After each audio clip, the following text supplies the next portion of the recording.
Alors c'est un ancien ministre de l'Environnement et qui vient d'être nommé à Matignon. On va aussi se pencher justement sur ce bilan avec vous, Audrey Racine. Bonjour. Bonjour. Alors est-ce une bonne nouvelle pour la planète? Alors vous l'avez entendu tout à l'heure sur le perron de l'Élysée, Michel Barnier parlait de la dette écologique qui pèse sur les épaules de nos enfants. Il a dit vouloir dire la vérité aux Français en matière d'environnement. C'est déjà beaucoup.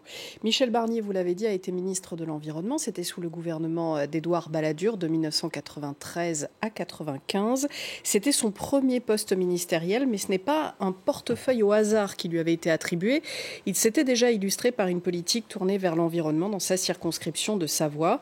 Avant d'accéder au gouvernement, il avait publié à la fin des années 80 un rapport parlementaire intitulé « Chacun pour tous, sans proposition pour l'environnement ».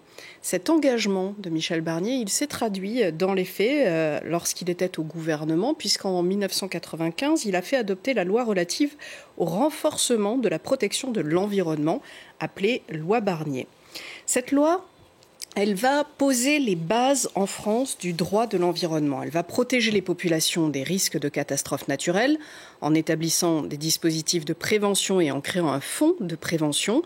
Aujourd'hui, on parlerait d'adaptation aux risques climatiques. Elle va aussi ordonner l'établissement d'un inventaire du patrimoine naturel dans chaque département pour qu'il soit mieux connu et mieux protégé. Elle inscrit aussi dans la loi, et c'est très important, le principe de pollueur-payeur. On peut parler aussi de la taxe Barnier sur le transport maritime mise en place en 1995 et qui existe toujours.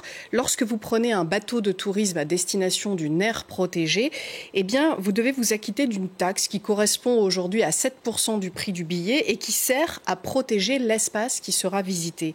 Au-delà de sa fonction première, cette taxe, elle a posé les bases de toute la fiscalité écologique en France. Par exemple, la taxe sur les carburants qui sert en partie à financer la transition énergétique ou à développer les transports en commun. On comprend en vous écoutant, Michel Barnier avait donc une vraie fibre écologique à ses débuts. Est-ce toujours le cas aujourd'hui ? Alors en septembre dernier, il signait cette tribune qu'on va voir dans Le Monde, qualifiant de punitives les décisions de la Commission européenne d'interdire les voitures thermiques d'ici 2035 ou de réduire de moitié l'usage des pesticides d'ici 2030.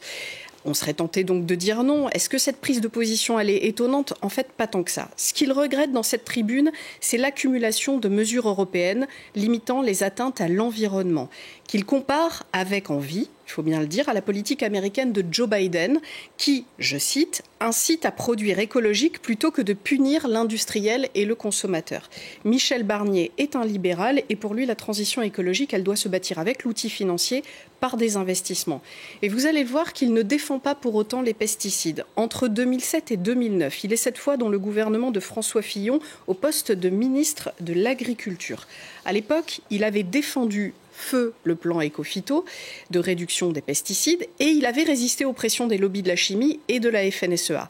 Les associations environnementales se souviennent qu'elles avaient été conviées par lui pour la première fois à la table des négociations. Même Greenpeace, dans son communiqué du jour, pour regretter la nomination de Michel Barnier, reconnaît qu'il a un intérêt sincère pour l'environnement et un bilan concret. Donc son arrivée à la tête du gouvernement suscite un espoir, mais un espoir mince, parce qu'il arrive dans un contexte de paysage politique très fragmenté, on l'a dit, qui se prête plus à l'immobilisme qu'à des politiques de rupture et des caps clairs.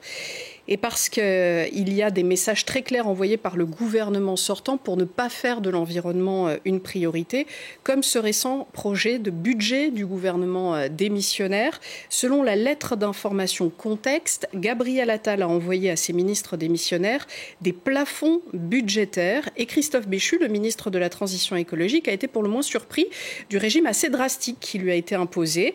Moins 1,5 milliard d'euros pour le fonds vert, moins 500 millions d'euros pour l'électrification des véhicules, moins 473 millions d'euros pour l'ADEME, l'agence chargée d'aider la transition écologique des collectivités et des entreprises.